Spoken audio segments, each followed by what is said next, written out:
but drifts and lifts, you're buying all the 740s. What's up, guys? It's Drifts and Lifts here.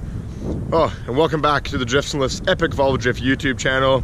If you haven't clicked that subscribe button, make sure you do, because tons of Volvo gravy. I'm actually like pouring it down my pants today.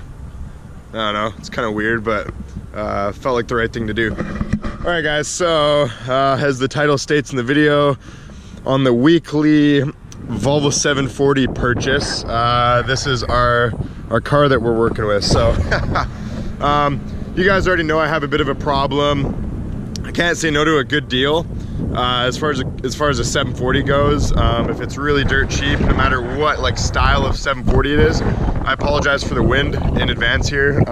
It's pretty windy out here. So basically how it happened is I actually went and looked at a 240 diesel Volvo. So it was like the non-turbo diesel 240. I think it was like a 1984 or something like that. I ended up going and looking at that car in Vancouver in some back alleyway, and the guy was an absolute lunatic, and the guy was just basically like the most unreasonable guy that I've ever dealt with in a car sale. He said like everything I showed him that was wrong with the car, like the actual floor was rotted out, and there's really bad rust on the rear rockers and stuff like that, and it had like a bunch of oil all over the motor, and it ran kind of shitty. Not to mention, when I came up to the car when I first arrived, he was sitting there revving the car up, which is a little weird. You're not supposed to like, it's cold rev a diesel. The guy was just fucking crazy, basically, and the whole thing, I showed him all the things wrong with it, and he was unwilling to negotiate, and he started to get mad at me for even trying to. And then I looked at my buddy CJ, who brought me over to the car in Vancouver. If you guys don't know, Chilliwack, where I live here, is about like an hour-and-a-half drive from Vancouver. So we took some time to go all the way out there. And the guy also said it was a turbo diesel. So I was like, oh, that's kind of cool. Maybe it's like a swap or something. And then we show up and it's a non-turbo diesel. And he's like, oh, I thought this was the turbo, pointing at the intake manifold. And the guy was just fucking retarded.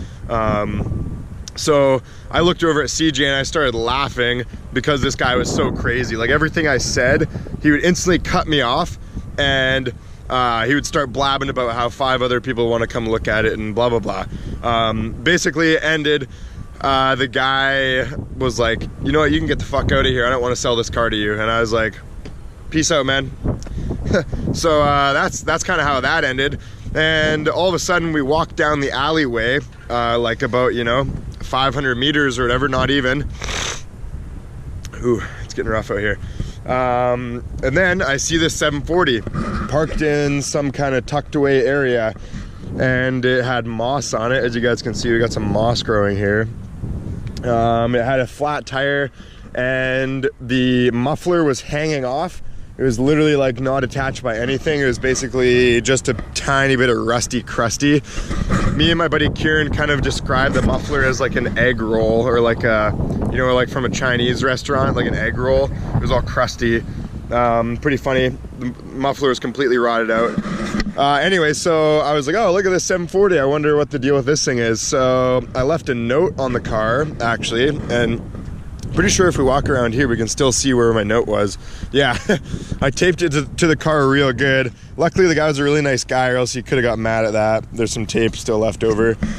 Basically saying, if you want to sell the car, just give me a message, and we'll go from there, kind of thing. So fast forward about 2 weeks later, I randomly get a text message saying, hey, I saw the note on my car, sorry. Yeah, what are you thinking for price? And I said, because it's an NA auto and clearly there's some stuff wrong with it, usually what I pay for these is about $200. Some people can get offended by that, because there's some people that own 740s and they've owned them for so long that they don't understand that the value can actually be really low these days. If it's windy on this GoPro, I really apologize, guys. But yeah, so he messaged me, and I was like, honestly, man, 200 bucks is kind of what I was looking to pay for it. And he said, okay, well, I was hoping 300, so let's meet in the middle at 250. And I was like, sure, man, that's cool with me. So anyway, so I ended up going and getting the car. and this is Christian. So I always name the car after the previous owner. So this is Christian. I'll show you guys the ins and outs of it. It's really nothing to it. It's an NA Auto 740. Sorry for this boring video, guys. I'm not really going to be doing anything special today. We're still hoping to go snow drifting. That is still on the plan, motherfucker. Just waiting for some snow up on the mountains and waiting to find a good buddy who can follow me in Miss Huff and film an epic video. So yeah, the cool thing about it is it's tan interior. I guess that's cool, sort of. The car actually does not run now. I forgot to mention that. So I actually drove it all the way home from Vancouver.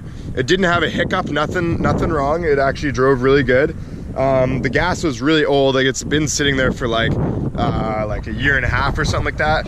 So the gas was pretty old, but it still ran fine and, you know, made the power that it should. Then all of a sudden I get home, I park it right over here, and I go inside, I get some stuff for the gym, and then I'm about to hit the gym, and all of a sudden the car will not start anymore.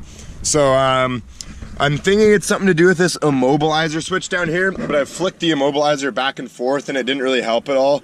So I'm not too sure. Basically, this is a non-running 740 that was running just previously. So I have some digging to do. Hopefully I can get it running again, because that'd be kind of a shame doing all that nonsense just to have a non-running car that's going to sit here. But here, I'll show you under the hood. Why not? It's a 1990 model. So this one has the Regina, whatever the fuck, fuel system. So easy way to tell that is this big coil here instead of the like typical Bosch coil like that would sit over there. It's also got an air temperature sensor and a MAP sensor rather than a MAF sensor that the Bosch cars would have. So one cool thing though is this is a 1990, so you can weld the diff because it's an open differential, whereas a 1991 740, they all came with the G80 locker, at least in Canada and the US here. So I always like a welded diff better than a modified locker. It's more predictable, it's more straight, you know, it's always going to be locked, that kind of thing.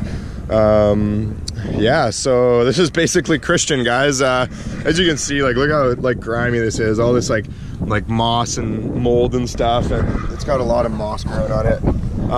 Hey, not a big deal though. Like, I mean, the car is actually really clean. I think if I cleaned it up, it would be pretty nice, you know, like it's got a rip in the seat and that kind of thing, but there's really not a whole lot wrong with it. Like, it actually drove really nice on the way home.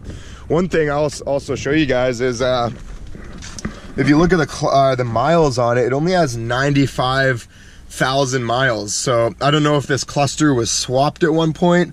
It doesn't look like it to me. I don't know. It doesn't seem like it. But the speedometer doesn't work. So who knows how long the speedometer hasn't worked for. But regardless, I mean, it couldn't be too much more than that. You know, maybe like 150 miles max or something like that. Yo, did I bring a key? Here, I brought a key. Why don't I try starting it just for the fucking lulz? Who knows? Maybe we'll get lucky and it'll decide to be cool. Oh, we got a little sputter. Oh shit, okay. I wasn't getting that like last night. So that's kind of weird. Maybe like, maybe the fuel pump's dying on it from all that old gas or something. I don't know. Because it might have just got like a little bit of fuel up at the injector rail, and yeah, see, nothing anymore. Interesting. Okay, I got some messing around to do on this thing, but that's basically it. I'm just gonna sit in here because it's fucking cold.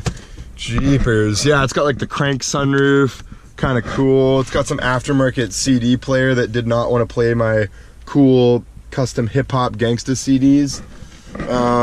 But yeah. Alright guys, so that's pretty much a wrap up of the video. I apologize for the basic, simple video. I just really wanted to show you guys my new 740, because, yeah, why the fuck not? So, whoa, wait a minute. There's an airbag on the steering wheel, but no airbag over here, right? Safety restraint system, maybe? Yeah, that means airbag, does it not? Huh. Interesting. This wheel looks like an airbag wheel. That's kind of strange because usually the 1990 models don't have this. They don't have an airbag. But yeah. So I don't know what I'm gonna do with this car, to be honest. Who knows? I'll probably weld the diff and keep it as like a backup car to go fuck around with. For 250 bucks, can't go wrong. I kind of figured, like, you know, you'd be dumb to not buy it. It's just extra 740 parts at the very least.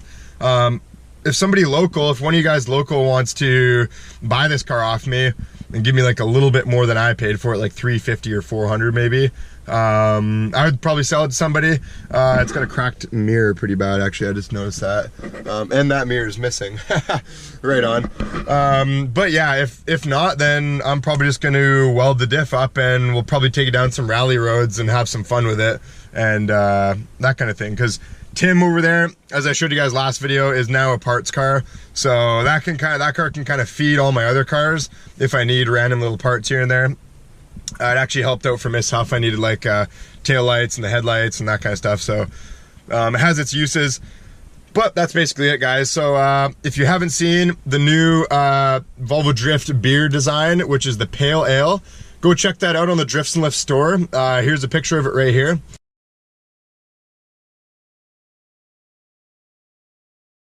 And also the Volvo Drift Gravy. Huge shout out to all you guys that have bought merch and donated on Patreon and that kind of thing.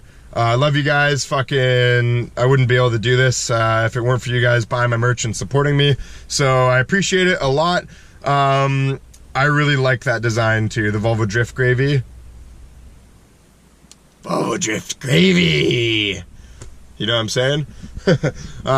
Yeah. That's basically it, guys. So I'm gonna go to across the border right now and I'm gonna pick up a tensioner for my truck because I broke it while I was doing the KDP job just now. So the truck's back together. I just need that tensioner so I can put the serpentine belt on it and then the truck will be good to go.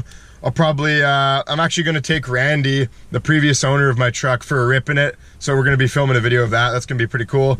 We got some Miss Huff snow drifts coming up and it's pretty much it for shenanigans in like the near future. So hope you guys liked the video. Welcome Christian to the family and yeah, we'll see where we go from here. Like and subscribe for impregnated Volvo teens. Peace out.